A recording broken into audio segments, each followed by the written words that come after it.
Welcome to Health System CIO's interview with Luke Olenoski, SVP and CIO at Mainline Health. I'm Anthony Guerra, founder and editor-in-chief. Luke, thanks for joining me today. No, thanks for having me, Anthony. All right, great. Looking forward to this. Do you want to start off by telling me a little bit about your organization and your role? Yeah, sure. No, thanks so much. Mainline Health is an integrated health system that serves the kind of greater Philadelphia community. That's been around for almost 40 years.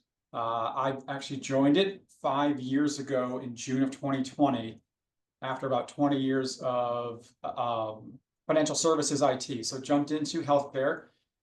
The third month of the pandemic, it was quite an interesting time to join. Both my kids were actually born at a mainline hospital. It was just an absolutely fantastic opportunity. So we have about 13,000 team members, and pretty much serve the kind of western suburbs of Philadelphia, but actually Lankenau Medical Center is less than a mile from City Avenue, just outside of Philadelphia. All right, excellent. So we're going to chat a little bit about workforce issues today and some of the things you're doing to deal with it. I'd like you to sort of set the table for me. I have my perceptions. I wrote a column about this recently. I scan LinkedIn a lot. I've got a lot of connections, folks like yourself, IT executives at hospitals. So I'm scanning my notifications and a tremendous amount of job openings, Yeah. tremendous amount of people putting out job openings, um, which to me speaks to a lot of availability out there, which means there could be an issue on the supply side, right? Mhm. It's how bad is it, or how would you describe the state of sort of healthcare IT workers? And I know that's a huge uh, Yeah. gamut, right? You're going to have some skills that are in good supply. You might have ones that are in a much smaller supply, like Yeah. cybersecurity skills or Mhm. cloud skills, things like that, Sure. much higher demand and shorter supply. Some may be more prevalent, but what are your thoughts around, as a Sure. CIO at a health system, the overall state of getting the talent that you need, Yeah. keeping it, not having it stolen by other industries, all those kind of things? Yeah, sure. I mean, and I'm not saying this just because I'm a CIO in healthcare. I think it's a fantastic time to be in healthcare IT. I think traditionally, healthcare has not invested in technology as much as other industries, and I think you're seeing a tremendous amount of catch up and investment, that probably started about kind of 10 years ago, and I think is really going strong today. So I think at a macro level, I think it's a great time to be in healthcare IT because we're starting to see that investment. And I think we're also starting to see some of the dividends. It's interesting, Anthony, and you're probably very aware of this. Healthcare has been known as the only industry to add technology but get less productive. And I think we're actually on this curve where we're going to see that, change. And I think we're kind of right at the beginning of that. And I think it's really exciting. So with that as a backdrop, when I think about the workforce, what really jumped out to me was all the different roles that are available within healthcare IT and the diversity of our workforce. And what I mean by that is, for mainline health, I'd say at least a third of our technology workforce actually comes from a clinical background, if not a little Yeah. bit more, right? So we have a tremendous amount of people with strong clinical backgrounds that come in and are analysts or engineers, to support the delivery of technology, or they come in as project managers from a clinical background. So I think we've got that as a real strong point. There's definitely a war for talent. I will not, kind of ignore that. I mean, but I think we've seen that if you attract talent, if you invest, then people can build a really strong career here, as well. One of the things that you're kind of very proud of, that has happened over the last 5 years, we just launched the fourth cohort of our summer internship program, which has been a great opportunity to build those pipelines down to the campus level, which has also been a great way to get talent into the organization. And I like to joke, I think we learn as much from them as they learn from us. So this is something that we started about, kind of 3 or 4 summers ago, and we really hadn't had a strong partnership. But there's so many great universities and Hmm. schools in the greater Philadelphia area and these interns are able to make an immediate impact. You know, one of my favorite stories is we had an intern actually build a quick custom automation app that helped us out during the CrowdStrike incident in the summer of 2024 to help us unlock PCs faster, and get encryption keys and do all sorts of cool stuff. So it's a great program, but we're also seeing significant value as well. So I think as a CIO, you've got to be doing things across the entirety of the workforce, right? You know, those pipeline programs for early career, bringing folks in on the clinical side, giving people opportunities to build skills as well. And I think if you do that, that gives you the best chance to be successful, because it's not just one strategy or just one approach.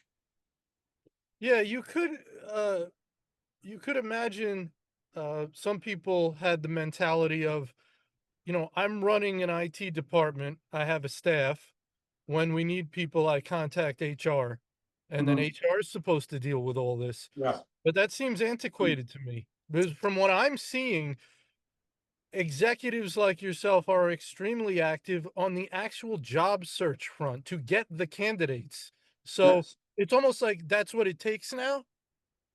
Well, and you know, Anthony, I'd say, I think in general, leaders need to be accountable for their areas, and that starts with me, right? So, you know, kind of whether it's on the people side, whether it's on the financial side, I can't say, oh, that's a job for my head of HR or that's a job for my CFO. I've really got to understand all aspects of my organization. And it's kind of my responsibility as a leader to lean into those areas, you know, whether it's recruiting, whether it's talent management. And I think even also as a CIO, being out there to put your best foot forward, even if it's not IT talent, right? You know, kind of if there's ways that I can help my peers also attract talent in Yeah. nursing or in finance. So it's also important to not just look at my individual function as it pertains to people strategy and to recruiting. Yeah, that's a really great point. I mean, holistically, as we look at this problem, I would imagine that as for clinicians, IT could be a differentiator for where they want to work, Right. right? If they Yeah. maybe they want to use what they were trained on, or maybe they want to go to a place that's doing the most advanced things with IT and has the most tools. Right. And you assisting your peers with getting that messaging out as they try and hire clinicians to say, hey, we got the best tools here. You're not going to go somewhere else and get better tools. Right. Is that also a strategy you mentioned? Yeah, I mean, yes, 100%. I mean, the employee value proposition is holistic, right? It includes technology, it includes benefits, it includes the environment. So all of those things factor in, and it's definitely, you know, kind of my responsibility to engage in that. And I think one of the other key things was we had some great existing relationships on the nursing front, and you know, for other roles. So we already had them. We just need to tap into them when it came to technology. I will also say, I think some of the, you know, I think universities are some of the most interesting areas because you have all, you're kind of all age ranges, all industries just kind of converge. And I feel like it's a very vibrant ecosystem, and it's a great opportunity to tap into those partnerships. So interns is one way of sort of being creative and Yep. building relationships with the schools. You may have a situation where other health systems are doing that as well, Yep. and I'm not sure how the universities are going to parse out, their talent.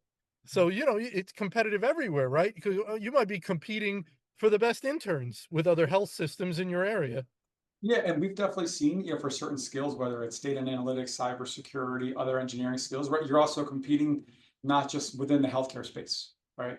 You're Yeah. also competing with, you know, other industries. I'd say about probably 90 to 95% of our IS workforce is in the general greater Philadelphia area, because there is just a, you know, kind of really strong talent ecosystem in the Philly area. So we've been very fortunate to have kind of 90 to 95% of our staff in the greater Philly area, but we do compete outside of healthcare as well.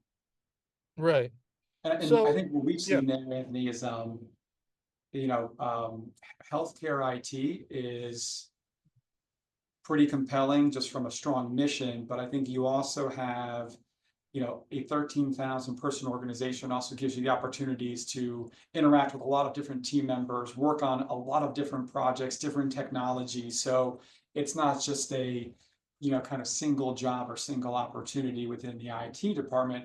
You've got an ability to, impact the experience for 13,000 colleagues, but then also our patients and the communities as well.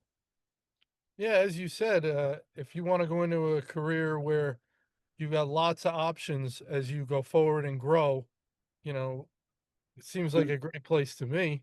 Yeah. Yeah. Yeah, Um, we definitely have some success stories too of yeah. folks uh, moving across several different departments within the IT organization to build their skills, whether it's kind of starting on the analyst side and getting into project management or being a project manager, and then kind of leading one of our applications teams. So we've definitely seen several instances of people being able to kind of, I say it's more of a career lattice than a career ladder, because we've seen Yeah. people kind of move across different teams, pick up new skills, and it makes them better for it. So as a CIO, how much do you want to be involved or need to be involved, or is it appropriate for you to be involved in, well, you've got hiring, you've got different levels of positions, based on the org structure, you've got the intern program.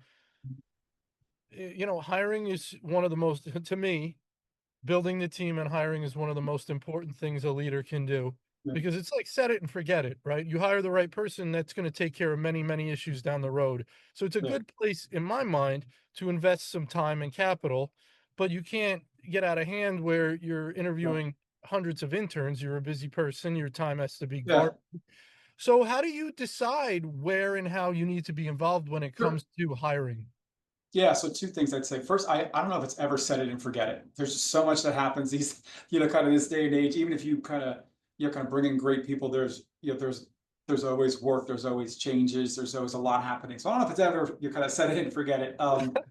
Yeah, but I would say one of the things we talk a lot about our people agenda as a senior leadership team, right? And I think that's what, we talk about the recruiting experience. We talk about what we're trying to hire for when a, kind of position becomes available. We talk about, do we need to backfill that? Do we want to, kind of reimagine that work? So I'd say one of the things that we try to do is talk about it a lot as a senior leadership team. And then that has the ability to scale, right? Because to your point, no single person can do all the interviews. But if we talk about it as a team, set the expectations of what we're looking for, what we want the experience to be like for the candidates, that's where we get scale. So we talk about it a lot as a leadership team in terms of what we're looking for and what the expectations are, so that we're all taking a similar approach. And I'd say similar because everyone's got their own style, Yeah. but we at least try to anchor on your kind of core beliefs and core philosophies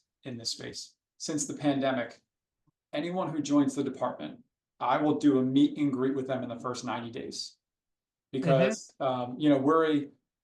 we're a hybrid workforce. So I said that we meet with the people on our calendar about the things on our calendar. So it was really big as we brought people onto the team, especially in a hybrid environment, is the ability to connect with them.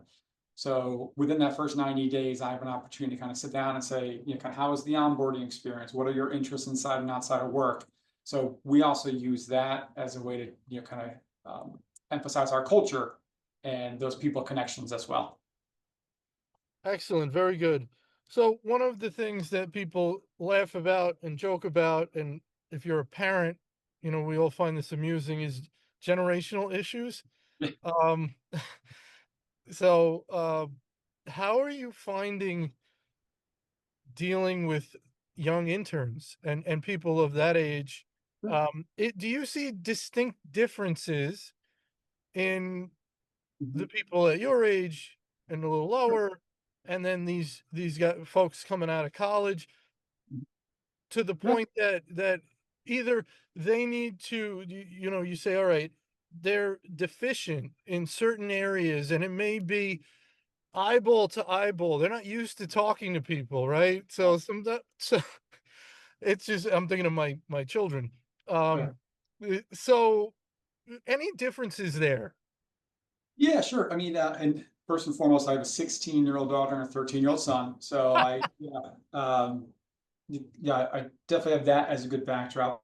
I think, do we see some differences? Yes. I do think it's important though that we shouldn't just rush to those conclusions. Like if you were to judge me when I was a 23-year-old developer on my first presentation that I did to a team meeting, you would have thought, oh my gosh, kind of this guy, he's just not going to make it, like Right. he's not going to be, so I while I think we see some of those differences in terms of values and interests, I think it's really important that we don't just label people and say, oh, they're earlier in their career, they're not going to be interested in this, or they're later in their career, they don't want to learn new skills. So I think it's really important that we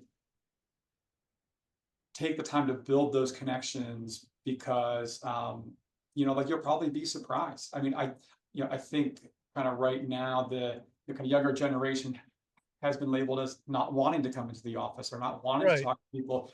We found the opposite. Oh, For okay. example, our interns, they enjoy coming in. They want to get to know the culture. They want to, kind of get to interact with other people in the department. They want to see different sites within mainline health, right? So we take them out, to Lankenau Medical Center within the first week of being here. Our orientation is in person uh, that we do for the department. So I think as you kind of navigate the multiple generations, it's just really important that we continue to take the time to build those personal connections to Hmm. really understand what motivates people.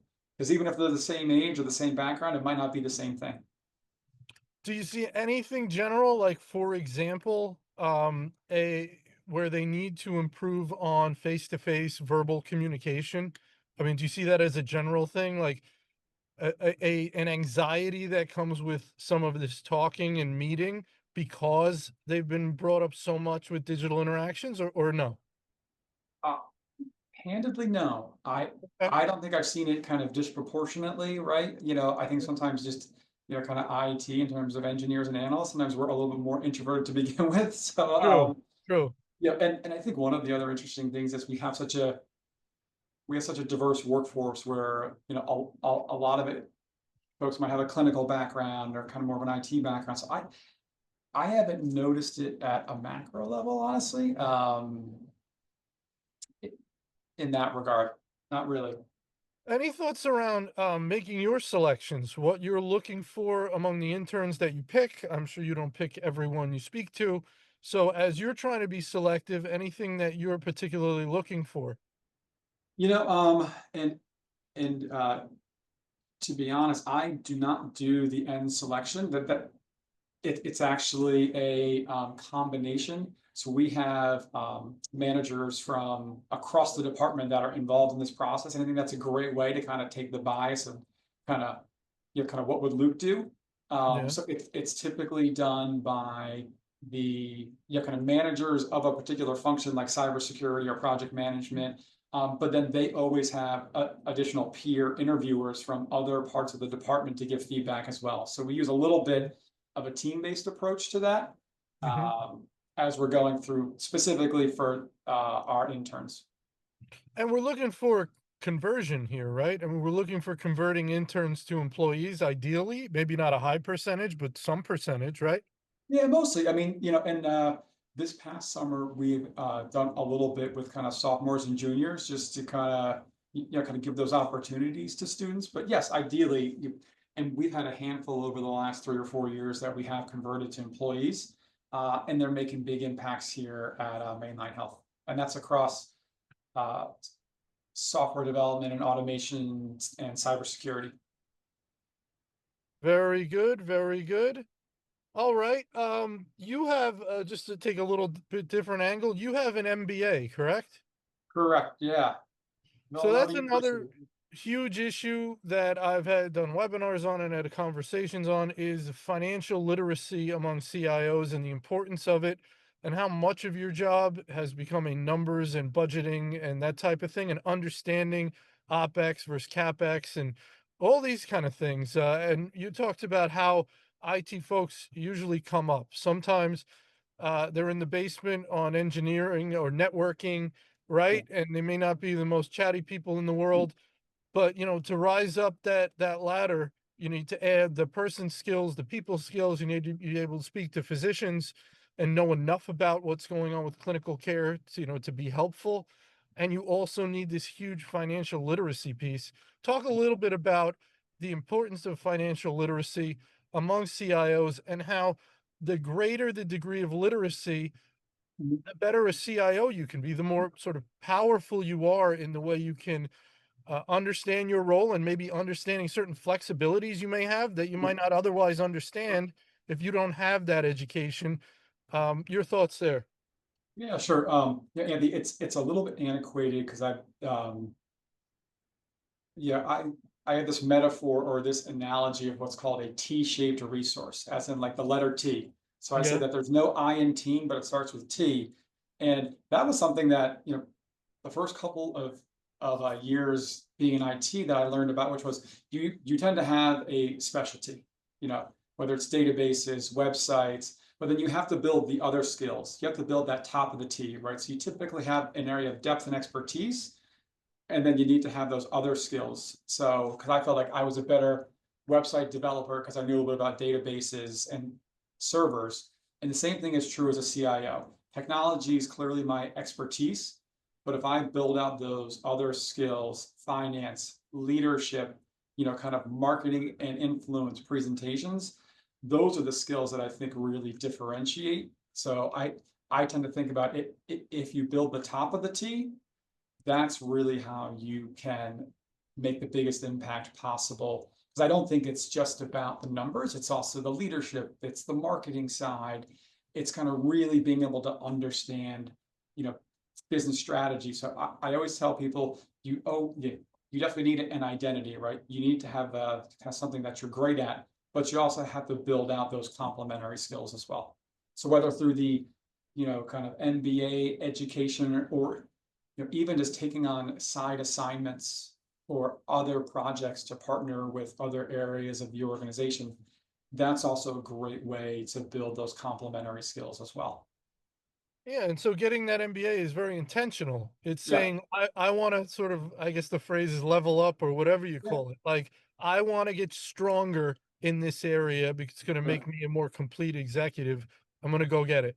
yeah, absolutely. And then I think the other great thing for me that I found was when I pursued that, the other people in the MBA cohort were from all different industries, whether it was Mhm. pharma, retail, automotive, government, right? So you're, you know, going through this with people from various industries and understanding kind of how their world works. And again, I think that gives you better big picture perspective. And it's not just, hey, this is healthcare or this is financial services. You really get a more holistic view of organizations and of leaders.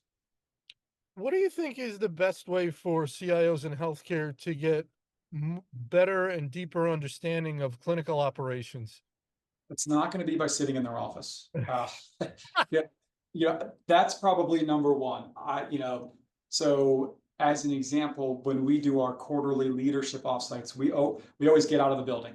So the last time that we did it, we went to Lankenau Medical Center and we spent kind of 2 hours with our lab team, just understanding how the lab works. Kind of actually getting out there. So I'd say it's a little bit cliche, but you're not going to learn it in your office. So you do have to get out there. And I think to the comment that you mentioned earlier, it's important to be intentional about it, right? So our manager meetings are typically in one of our hospitals. Our leadership offsites are kind of typically in one of our sites of care. They're not in the corporate building. They're out there in the field. And what's been also great there, it Yeah. enables us to go kind of see the work, but then we typically will invite a leader in that area to do like a leader fireside chat with the IT senior team. Very good. Um, AI, we would be remiss if we didn't discuss it. Huge impact, ambient listening, huge impact, huge physician satisfier. It seems to be like a tool that is perfect for a thing that's really needed. People trying to figure out what else can we do with this, and we have agentic AI. Gartner had a report out last week that we had a little article about, or we linked to it, They think that 40% of the agentic AI projects are going to fail in the next few years. So I found that to be very fascinating. Gartner's very reputable, right? So I found Yeah, that to be fascinating, and it's just very interesting. We've got these tools that people are in a frenzy to yeah, figure out how to use, which makes sense. But sometimes, and I always think of blockchain with this, we we have a tool that worked in one area, which would work for Bitcoin, but it may not work for the other areas. We're trying to figure out where else can this work, and maybe it doesn't work in very many other places. What are your thoughts around, responsibly trying to leverage the different types of AI for the different mhm, things that you have going on? I guess without getting ahead of yourself or without wasting time, without going down too many rabbit holes. What are your thoughts? mhm. Yeah, sure. I mean, a couple thoughts. Just what I talked about, it's a great time to be in healthcare IT. I think it's a really exciting time to be in technology. I think AI is one of those reasons. I feel like it's a kind of seminal moment from a from innovation that's coming into the system, which is fantastic. I think the biggest thing for us, and Mainline's doing a lot of the kind of doing a lot of the things that you would expect, whether it's ambient platform, summarization tools, large language models, imaging. Um, I think one of the biggest things for me as the CIO is to really drive educating, kind of getting out there, talking to stakeholders, whether it's my peers, other leaders at the front lines, so that they're more aware and educated to ask the right questions. So a big emphasis Right, for me is taking the time to do that. We have an AI council, and there's three work streams. Kind of one is around policy and regulation, one's around adoption and kind of use cases, but the other one's all about education. hmm, Because you know, if I can work with kind of my team and my peers to ask the right questions, that means that I don't need to be in the room the next time that someone gets shiny object disease and says, "Oh my gosh, I got this call from somebody. They said, you know, they say it has AI." So um, it's really educating the system, educating those decision makers to ask the right questions to say, "Well, what's it really doing? Like what's the secret sauce? What's kind of under the cover?" So by focusing on that, that helps it scale, right? Because you can't have the CIO or the CTO or the CISO or the in every single meeting. So we've got to get out there, got to talk to people and kind of educate them on what are the opportunities that are out there and what are the questions to ask. all right, Luke. Any other main things you're working on that you want to share, that come to mind? Sort of main, like that you're dealing with. You've got your top three things that you're focused on and thinking about. Anything else you want to comment in that area? No, I mean, I think again, it's a really exciting time to be in healthcare, to be at Mainline. There's a kind of tremendous amount of kind of work underway, and I think one of the really nice things is again, I feel like technology is starting to get even more and more on the front foot of change Hmm. in the healthcare industry, which is just fantastic to see. All right, Luke. I want to thank you so much for your time today. This was wonderful, and I hope I can reach out to you down the road. Great, thanks so much, Tony. Have a great day. Bye.